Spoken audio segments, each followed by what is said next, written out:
You're listening to 90 Day Soulmate with the relationship engineers, Jim Gulnick and Lisett Guevara, only on LA Talk Radio.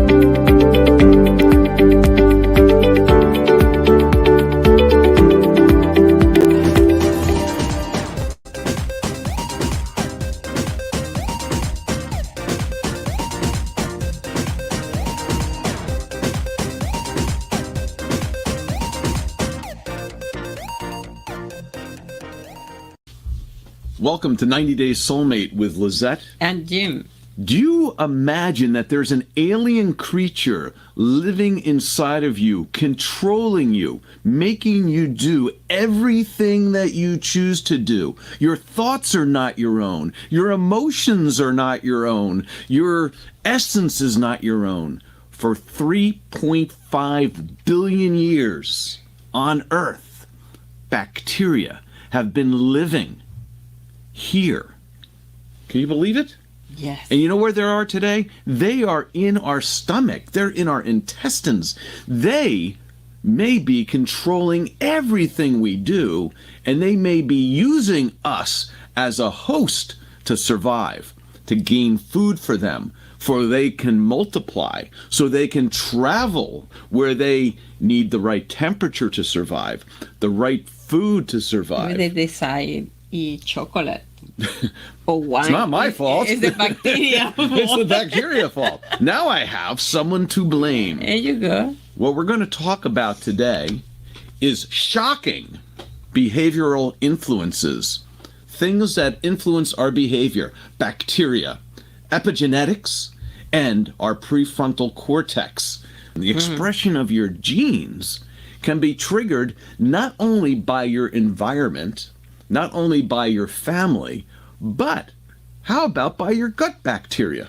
Can you believe that? Mm-hmm. The gut bacteria and what they do and the chemistry that they create inside us is so powerful that it can actually make us do things without us even knowing. And what I mean by that is it controls our emotion. Maybe we're not feeling so good today. Maybe we're feeling unhappy, maybe depressed, maybe happy. You know what? Gut bacteria. Mm-hmm. I'm really hungry today. Gut bacteria. Yeah. I've got a headache. I've got a cold. Low energy. Low energy.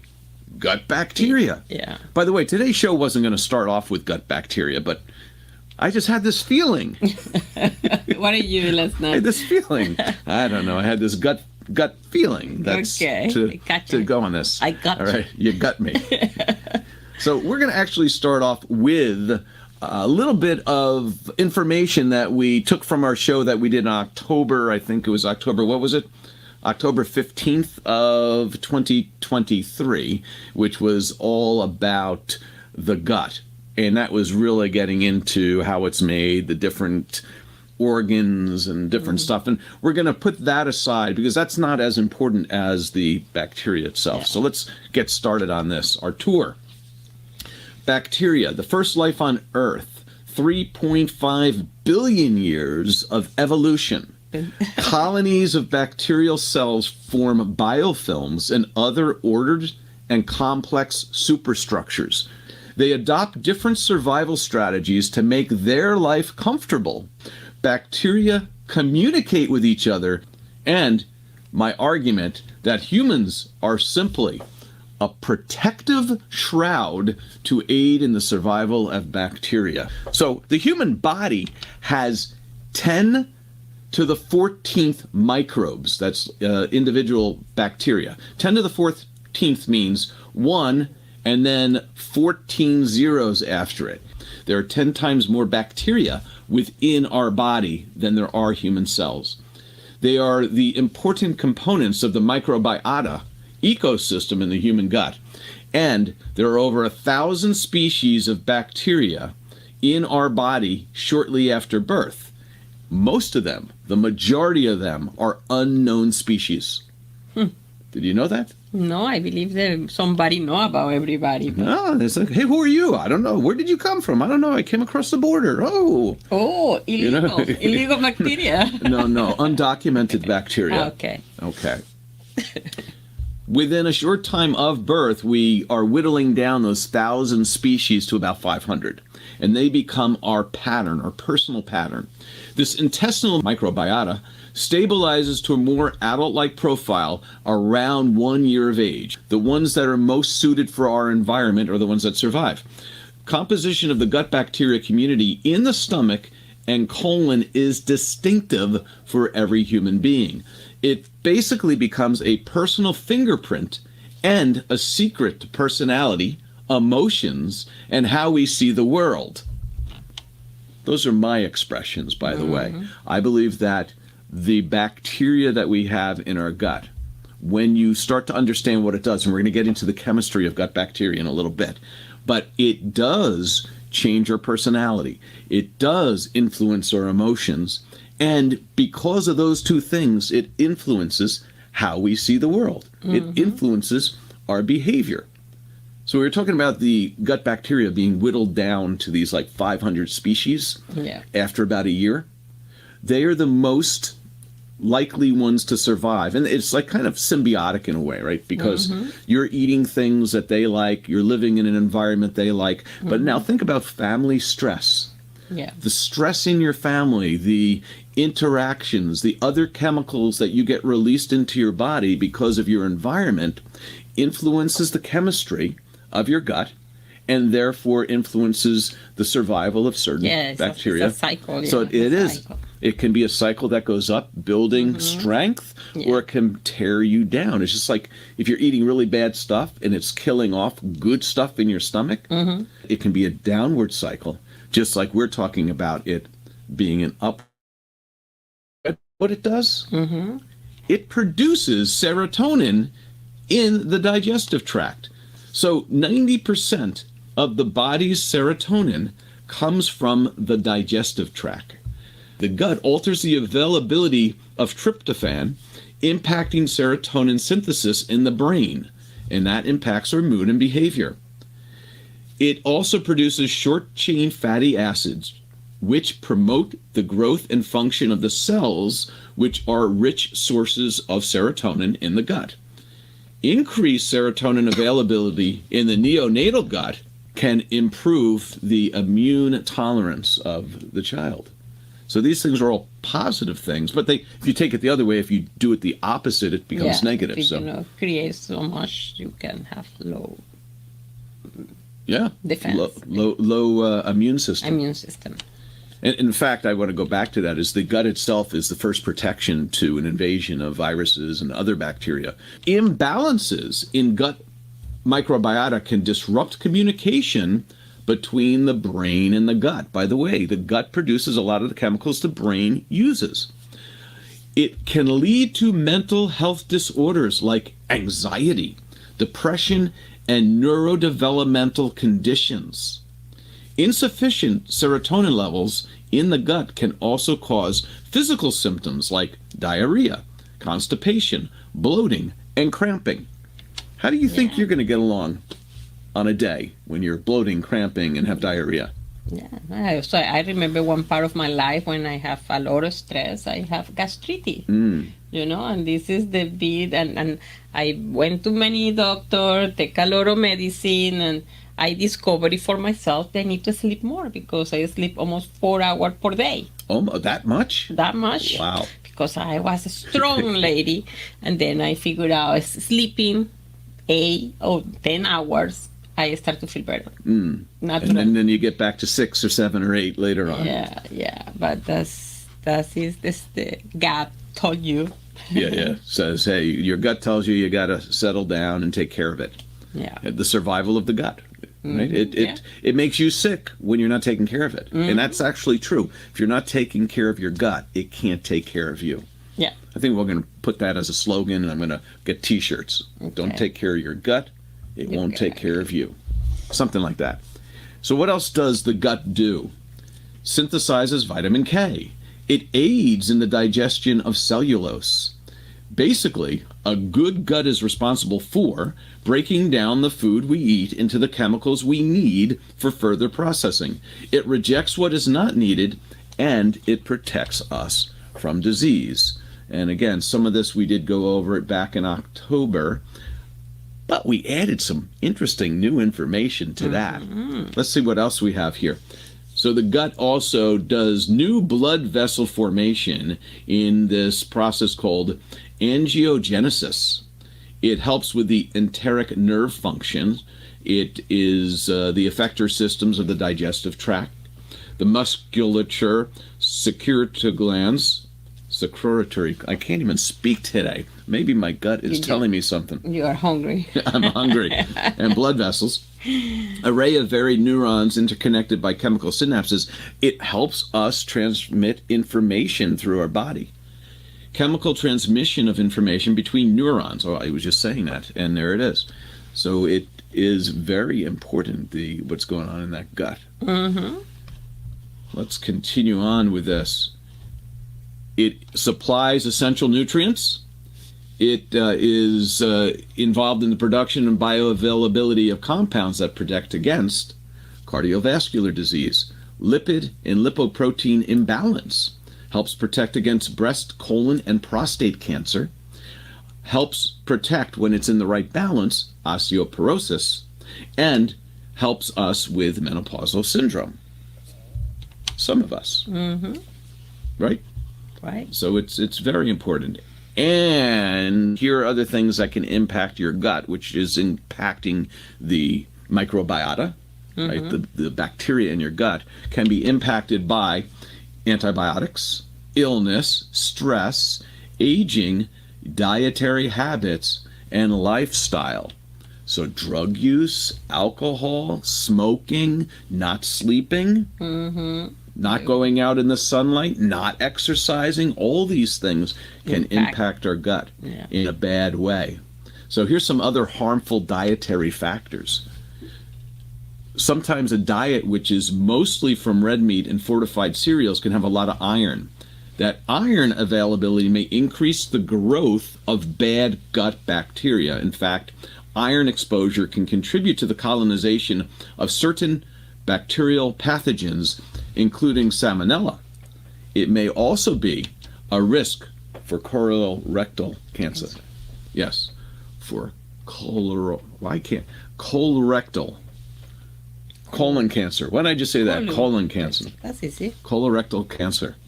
Why do they make these like long 5-syllable words in science? Because one day people suffering to do that.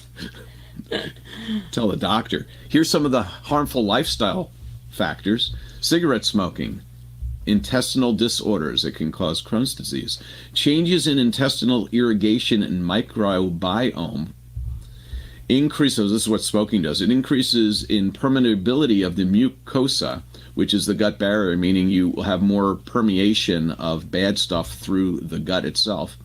And you can have impaired mucosal immune responses. Again, the good bacteria, the good, the disease-fighting systems of your body have worse response if you're not taking care of your gut. And other harmful lifestyle factors include alcohol consumption, which can impact the microbiota in the gastrointestinal tract, changes in the intestinal microbiota and oxidative stress, imbalance in the intestinal microbiota and inflammation, and finally, hyperpermeability resulting in endotoxemia. Bacteria can enter the bloodstream because that mucous lining of our intestines is weakened. You can get systematic inflammation, tissue damage, organ pathologies, and other alcohol-related diseases. Boy, that sounds pretty bad. So with all that, what we're saying is because the gut can impact our moods, it can impact our health, it can impact just how we feel chemically wise, it impacts the ability for us to transmit information through our brain, through our synapses, that can be controlling our behavior. Yeah. Do you think it can be impacting then how our cells are reacting, our normal DNA reacts? I guess it's combination, because not just the chemical part, also the area, the environment, the all external behavior. So it's a lot of components together they create. I see some search about when you call culture. You grew up in India, for example, when you have a food they don't have a lot of clean, but you create different bacteria that we have here. Or the people when travel to Mexico, say, oh, I have the problem, or some people eating the same fruit and don't have a problem. So that is something that you can see how impact also behavior. So your culture can influence your culture. Yeah. That's kind of interesting. Maybe that's why they call it a culture. It is the living the microsystem, the microsystem of the macro system, or something like that. Yeah. When we come back, we're going to get into more in depth on how a little bit about the gut, but now we're going to move into the second part, which is epigenetic influences in behavior. And how we may recognize them, because the whole thing that we try to do, the idea behind what we're talking about right now, is helping us understand what's going on in our lives to help us maybe recognize some things we can change and do better to have more control over our own behavior. Yep. So the bacteria doesn't run us, but we run the bacteria. We'll be right back after this.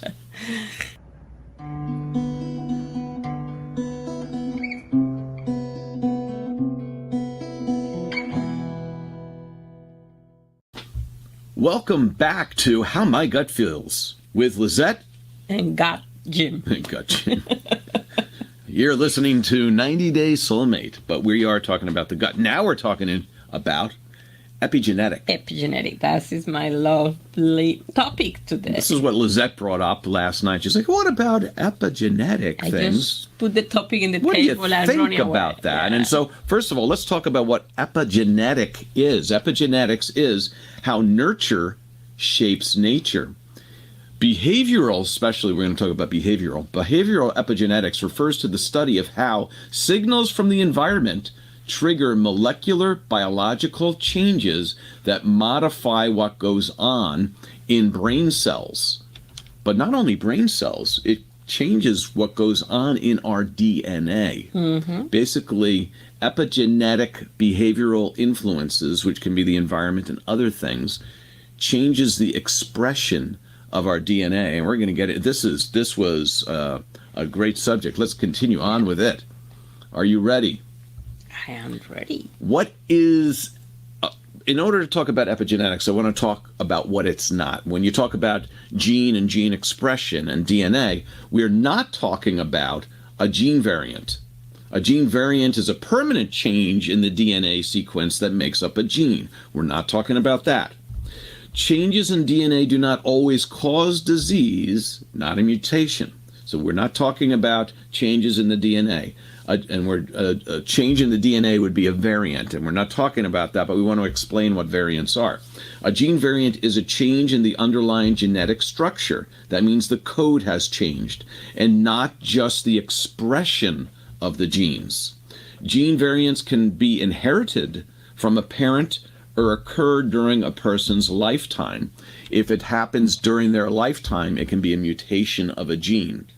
Epigenetics is not about mutating a gene, but it's about the expression of a gene. Yeah, exactly. It's like you have all these closets in your house, and the epigenetic piece of it is opening the closet and letting something out of the closet that's been in there. It's available, but it hasn't been expressed yet. That is the concept. Okay, so that's the concept. Let's continue on with that. Variants, a little bit more on variants. We have stuff that are inherited variants. This is where DNA has been changed by a parent is passing new DNA to a child, and it's present throughout the person's life in virtually every cell in the body. So every cell is made of this new variant. They're also called germline variants because they are present in the parent's egg or sperm cells, which are also called germ cells. When an egg and sperm cell unite, the resulting fertilized egg cell contains DNA from both parents, and any variants that are present in that DNA will be present in the cells of the child that grows from the fertilized egg. So these are variants that are persistent because it's actually a change in the DNA. And then you can have non-inherited variants, which can be occur at some time during a person's life and are present only in certain cells, so they're not inherited, sorry. They typically occur in somatic cells, cells other than sperm and egg cells. These variants cannot be passed on to the next generation, and they can be caused by environmental factors such as UV radiation, ultraviolet, from the sun, or can occur if an error is made as DNA copies itself during cell division. So it may not be when the sperm and the egg meet, but in cellular division there may be an error, and then that error is just repeated and repeated and repeated. And then it becomes a variant that can be potentially passed on after that if it becomes part of the actual DNA. And that could be considered if it's a bad, and this was an interesting thing. There are variants which are just generic variants that don't harm the human being, and they're just called variants. But then there are things that do harm and cause disease, which are called mutations. So, speaking of that, most of these variants do not lead to development of disease, and those that do are uncommon in the general population. Some variants occur often enough in the population to be considered common variations. Several variants are responsible for differences between people, such as eye color, hair color, and blood type. So these are generic variants that don't affect anything. It affects stuff, but it's not disease. Although many have these common variations in their DNA, there are no negative effects on a person's health. Some may influence the risk of developing certain disorders, however. So variants may not be a disease in itself, but they may increase the risk or decrease depending what the variant is. We'll continue on. So now let's talk about the epigenetic. Finally. But we want to talk about variants because, again, this is not the DNA changing. This is something happening with the DNA where there's an expression. So there's studies that have been done with twin studies where they look at personality, behavior, appearance, and health. This is how they express themselves, that you can have twins and they grow up in the same household, but something happens and their personalities are distinctly different. Why? Yeah. Right? So the expression of their genetic code is different. What else do we have here? Behavior. Behavior is different. So personality and behavior, that's very closely linked. Appearance. Sometimes. I remember. Sometimes so similar, sometimes so different too. It was funny. Well, not funny, but I remember a set of twins I grew up with, and one had a little bit more round face, the other one had a little bit narrow face. And once I was able to figure that out for the rest of their lives, I now can tell them who apart. Is who. Yeah. The other is health. Health can be affected. So they looked at two people that have the same genes, but they have different outcomes in health. And you were talking about cancer. Yeah, so it's a story about two women, twins. So one development mammo cancer, and then start to study both, and then say why the other don't have these, and found exactly what cell, whatever is the number, 13 or 14, and then this is the way that you can figure out how open expression and exposure for the environment and make you have the disease. You know what I mean? So okay. it's no mutation, like you say, it's no change. It's just it's the tendency there to have, it's like the higher likelihood. You have a higher likelihood, but you need these conditions to happen in order for the door to be open to that expression. Yes, and then right? the good part is they try to study looking for how you prevent that this door is not open versus the attack the cancer with killing, because killing other cells. So now I guess this is an interesting moment that the chemotherapy chain now, and they become like the prevent and protection, this open door. So try to prevent it. So if somebody has potentially in their family a genetic, I'll call it variant, which is open for cancer, if they can keep that door shut. Exactly. Rather than treat the cancer once it happens, let's try to, ahead of time, take care of that. So that is really good advance in the science. Got it. Let's see what else we have here. So Epigenetic mechanisms, molecular events that govern the way the environment regulates the genomes of organisms, or the genomes of organisms. Epigenetic processes lead to individual differences in appearance, physiology, cognition, and behavior. Again, this doesn't mean that twins will be different because of like you're going to have one that has blonde hair and one that has brown hair, or one has blue eyes and one has these are other expressions. But what's interesting is that the code of humans, the DNA of humans, may be very similar between family and family and family and family, or even culture and culture and culture where people have grown up. Mm-hmm. But there are something called persistent epigenetic changes that can be passed on. So the door can be opened, and then it can be there to be, it's there already. Also, yeah. Right? So some of these changes that we see in personality that people are born with are coming and being passed down because a door's been opened that is a persistent one. Because these are, we'll talk about transient versus persistent in epigenetic changes. Mm-hmm. Let's see what we have here. Groups of traits or observable physical properties of an organism. We'll talk about appearance, development, behavior. These are things that we just call a phenotype, and these are how somebody expresses themselves because of epigenetic changes. How about more influences? Events, environments that shape us. Environment encompasses pretty much everything that happens in every stage of life. So our social experience, our nutrition, our hormones, we talked about bacteria, our gut bacteria, what we eat, who we are with, if we're smoking something. These are all influences in the epigenetic door opening of our DNA.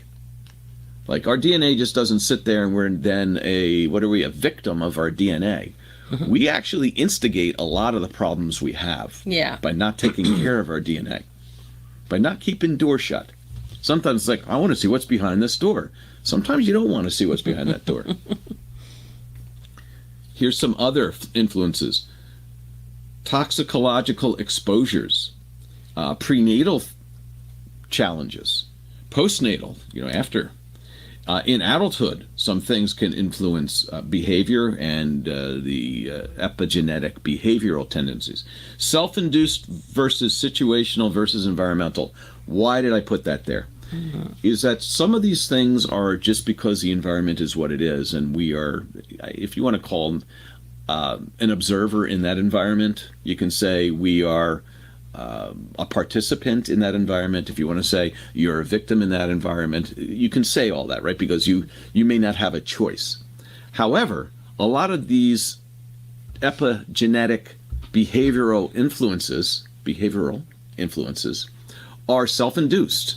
They're also situational, where we've put ourselves in the situation, or they are a situation around us that we could maybe extract ourselves from, and they can be environmental. And environmental, again, it could be we're in an environment and a situation happens, and you know what, we participated in it. Yeah. So it's all these things happen, and then we're triggered. And once you're triggered, you basically opened a door, and that door can be a transient door that we may be able to shut again, or a persistent door, which is really difficult. You're trying to shut it, and there's the monster on the other side getting out, and now the monster's out, and you've triggered a persistent thing that for the rest of your life, you'll have that challenge. And that does happen with children, even children before they're born. The first trimester of development can be a huge influence on the behavior of that child after they're born, depending on what was going on in the mother's environment. Genes undergo active demethylation. Actually, it's demethylation and remethylation. Methylation is a chemical reaction in the body in which a small molecule called a methyl group, which is a carbon and 3 hydrogen, gets added to DNA, proteins, or other molecules. And this can be the hand on the door opening and expressing that part of the gene or genetic code. They help us make neurotransmitters such as, this is what methylation does, such as serotonin, dopamine, adrenaline, norepinephrine, and this is the one that you and I just talked about, norepinephrine, because I always mess up that word with that other one, and melatonin. That these things sound very similar in a way to what's going on in the gut too. There's a lot of overlap between what the gut bacteria are doing. Yeah, serotonin, dopamine. So let's continue on with that. So here is what methylation is. Methylation is a critical biochemical process. It helps in detoxification. It helps in DNA expression, good or bad. It helps in neurotransmitter production, in hormone regulation, and it entails a transfer of 4 atoms, which is 1 carbon and 3 hydrogen, which are attached to each other, and it's type of biological switch that turns off and on, or on and off, to help keep our health in check, and sometimes not. So there's the good and the bad. So what we did is we looked at some of the literature on it, and this is an example of what it looks like when you have DNA and there's these methyl attachments, the CH3 attachments to DNA at certain locations. They can trigger the gene expression of something that, and good expression and bad expression. So it may help with your health, may help with memory. Did you know that it can help with memory as well as learning? Okay. As well as if it's done the wrong way, it can hurt. So this process, and it happens, I believe, millions, if not billions, of times a day, that this is constantly going on with all the DNA in your body. It's very important for our lives and our health. Sanity. Well, actually, we will talk about sanity. So methylation does this in a number of ways. It converts tryptophan, which you probably heard about when you eat turkey, to the precursor for serotonin. It helps transport dopamine, norepinephrine, and adrenaline. It converts norepinephrine to adrenaline, which is important for focus and attention. And lastly, it converts serotonin to melatonin to help us sleep. It's the neurohormone for sleep. So there's a lot of stuff that these methylation does, right? Yeah. In the body, a lot of chemical things. Serotonin itself carries messages between nerve cells in the brain and throughout the body. It's central. Actually, it helps the communication between the central and peripheral nervous system. These chemical messages tell the body how to work. You can see how this is important. Learning, memory, happiness, as well as it regulates body temperature, sleep, sexual behavior, and hunger. Interesting. Lack of proper amounts of serotonin play a role in depression, anxiety, mania, and other health conditions. So I'm seeing this real tight connection between gut bacteria and methylation, right? Methylation and gut bacteria, there's a serotonin connection. There's something going on where the one makes use of it and the other supplies it. And if you have a good balance of the two, maybe that's good for health. And I believe it is. What else do we have here? This is what it is. 90% of serotonin is found in the cells lining your gastrointestinal tract. Wow. 90%. It's released into your blood circulation and absorbed by platelets. Only about 10% is produced in your brain. Serotonin is made from essential amino acid tryptophan. Again, it's in a lot of different foods, turkey being one. This is why we fall asleep at the Thanksgiving dinner, because we eat all the turkey. It's an essential amino acid, which means it can't be made in your body. So it's you have to eat it. You have to get it some way. Some people eat, some people take supplements. And what else do we have on that? We have what it does. What does serotonin do in the body? It regulates your mood. It's the natural feel-good chemical. Helps you feel focused, emotionally stable, happier and calmer, Who doesn't want to feel emotionally Wow. stable? It's a lot of responsibility. Uh-huh. Low levels of serotonin are associated with depression. Again, gut bacteria and methylation. And how methylation can trigger or open doors to gene expression, potentially bad ones.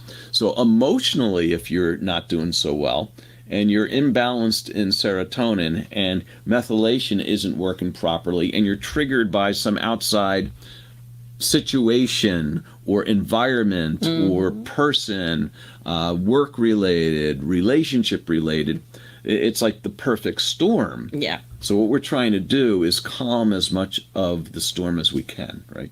And try to balance your brain also. Balance your brain by taking care of your gut. Right? Happy gut, happy brain. It's another t-shirt coming out soon. What else does serotonin do?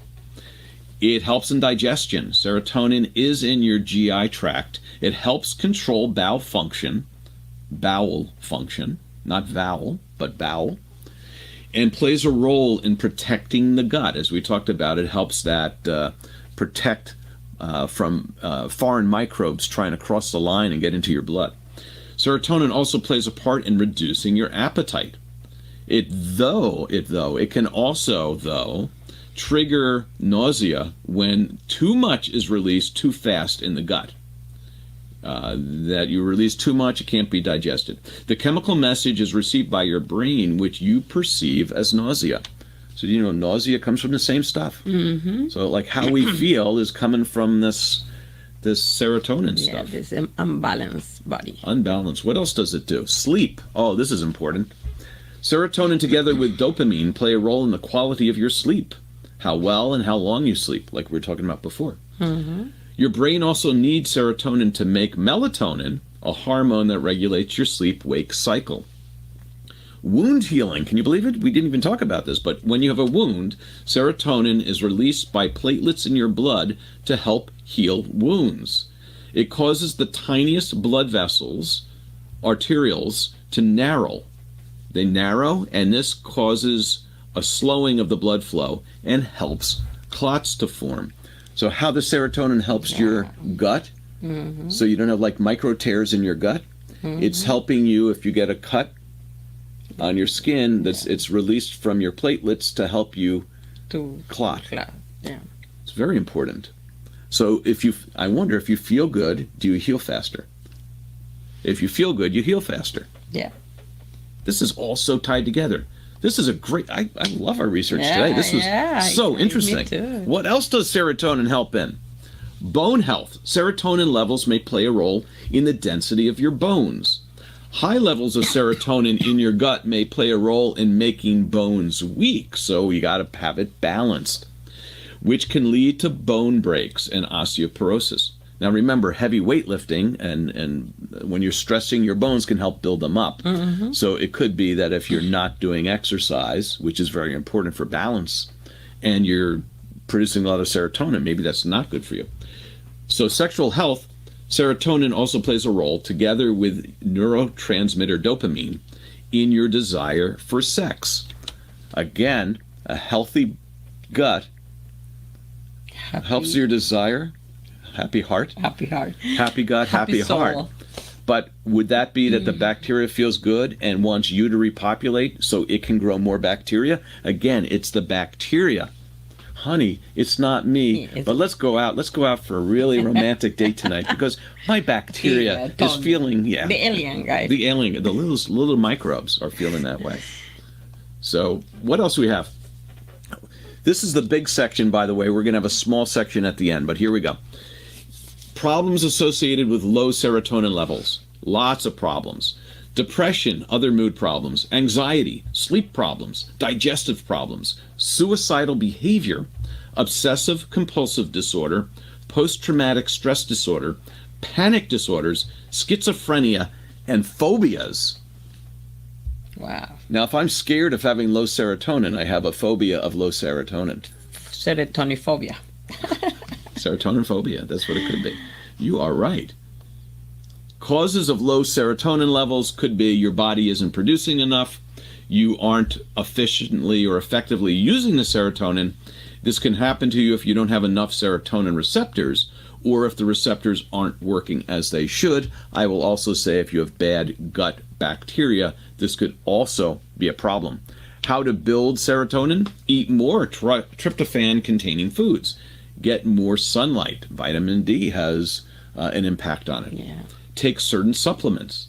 Getting more exercise and lowering your stress level also is a benefit to your gut health and your health. Here are some foods with high levels of tryptophan, which is the precursor to the chemical, which is the precursor to serotonin. Salmon, eggs, cheese, turkey. We talked about turkey. Tofu.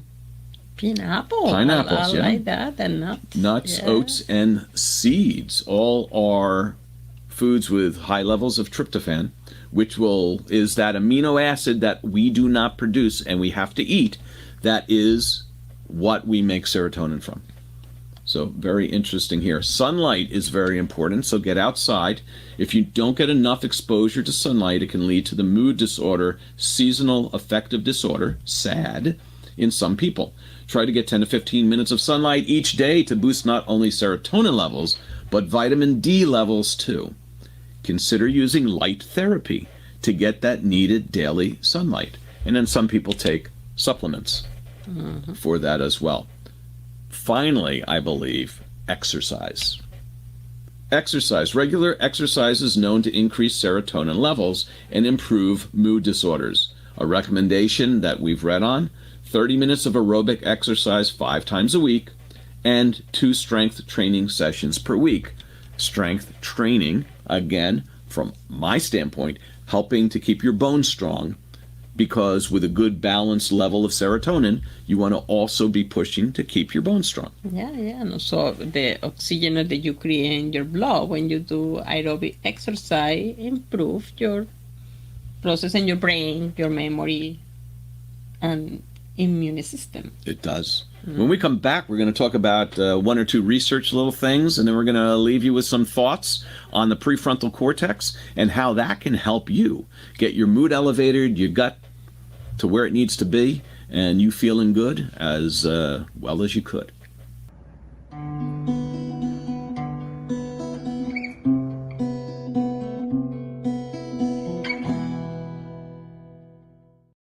Welcome back to Gut Health with Lisett And Jim. on 90 Day Soulmate.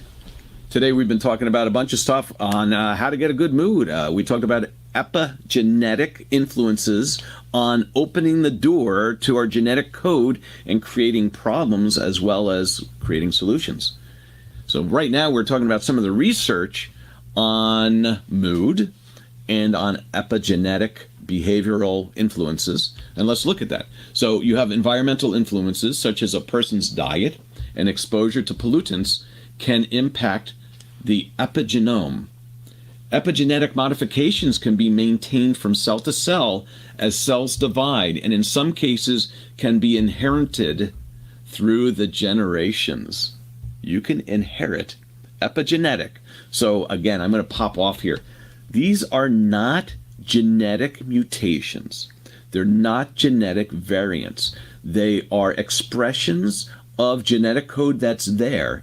And once you program the expression of the genetic code, some of it may be passed on to future generations. Yep. So you haven't changed the DNA code. You've just now opened up a door to something that may be expressed. And there's something called a persistency of that. Some things are transient, and some you can close the door back on. But sometimes once a door open, hard to close. Is that true? Yes, it is. A common type of epigenetic modification is called DNA methylation. We talked about that. It can lead to either transient or persistent functional changes in the nervous system, and we talked about that too. Again, persistent is continuous, and transient means it's on and off as needed, right? Yeah. So some of these things in our DNA are things that we need every day. You just turn it on, turn it off, turn it on, turn it off. But some you open the door and you've let as we said, you let the monster out of the closet. This is very important. The environment during the prenatal stage and infancy impacts significantly on neural development with lasting consequences. Their persistency to epigenetic changes that happen prenatal as well as in infancy. Aversive life events or prolonged stress during pregnancy, especially during the first trimester of gestation, results in increased risk of physically aggressive tendencies, delinquency, and conduct disorder, both in early childhood and adolescence. And finally, environmental factors stably affect by producing specific signals to DNA, chromatin, and mRNA that do not modify the nucleotide sequence. Again, do not mutate. Is not a variant, doesn't change the DNA, but it's persistent and can then be passed on. This epigenetic change, which is sometimes if we have like behaviors in our family that are passed on, that sometimes you think it's learned because you're in the family, and many times it can be, but sometimes it's just this little key that's been opened in your DNA that's passed on. And what makes so many people different, even though we share, our DNA is really close to each other, we have these little switches that have been turned on and off, right? Yep. Fingerprints. And some of the fingerprints we talked about being our microbe, our microbiota, our bacteria is also a fingerprint. We're 500 bacteria in different proportions will create different chemistries for each individual person. Because that's like, just think about from a 0 to 100%, whatever the number is, you can create a billions and billions of combinations. Yeah. Let's go on to the next thing here, which is finally our prefrontal cortex. And why we wanted to bring this up is that we do not observe what we do not understand. For example, Lisett and I were talking about a car problem. If you don't know anything about car engines, and let's pretend we don't know anything, and you have a problem with your car, you open the hood and you look in the hood and you just see a mess of wires, metal, belts, parts. You don't recognize any of it.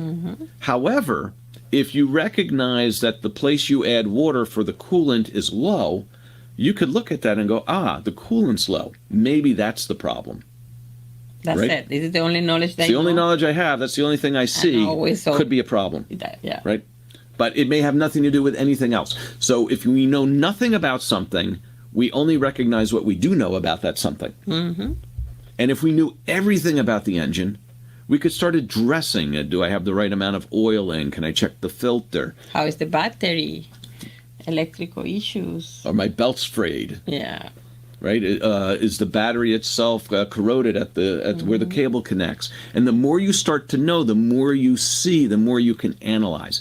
Today, what we're trying to do is open our eyes to what's inside us, the engine in us, the loads of bacteria, the serotonin, the epigenetic things that can happen to us. Think about the transient nature of some of these behavioral things. Maybe these aren't doors that have been opened up that can't be closed again. Maybe we can learn to close those doors. Yeah. Right? So that's one of the things. We filter what we see by our beliefs and emotions and by our daily conscious thoughts. So going back to prefrontal cortex, if you are thinking positively, you're going to see more positive things in front of you. You're going to react with people positively. You're going to have positive emotions. And remember this, our internal 3.5 billion year old biome, meaning the bacteria, I don't think it's the same bacteria that was around 3.5 billion years ago, but who knows? It may control more than we realize. In fact, our whole show could be brought to you by our biome. Bacteria. 90-day bacteria. So what we suggest is feed the beneficial bacteria and help your learning and memory. So there is positive responses. It's been shown that by research that by having a good biome, by having good sleep, good food, by taking care of yourself, you can help your learning and memory, which then helps you understand more, which helps you recognize more, which gives us that big circle of life. Yeah. Right? Yeah. And finally, Remember, there's persistent and transient epigenetic behavioral influences. And although we may not be able to change a persistent influence, we may be able to open up other doors that give us other ways of behaving. And this comes to emotional, what is that called? Emotional intelligence. Yeah, you go. With emotional intelligence, you may still have an emotion, but you may start to recognize that you have that emotion, and you may also start to recognize that there are different options in how you behave to that emotion. Let your brain be a guide by understanding more to your body, to your soul, to your actions. Thank you. You're listening to 90 Day Soulmate with the relationship engineers, Jim Gulnick and Lisett Guevara, only on LA Talk Radio.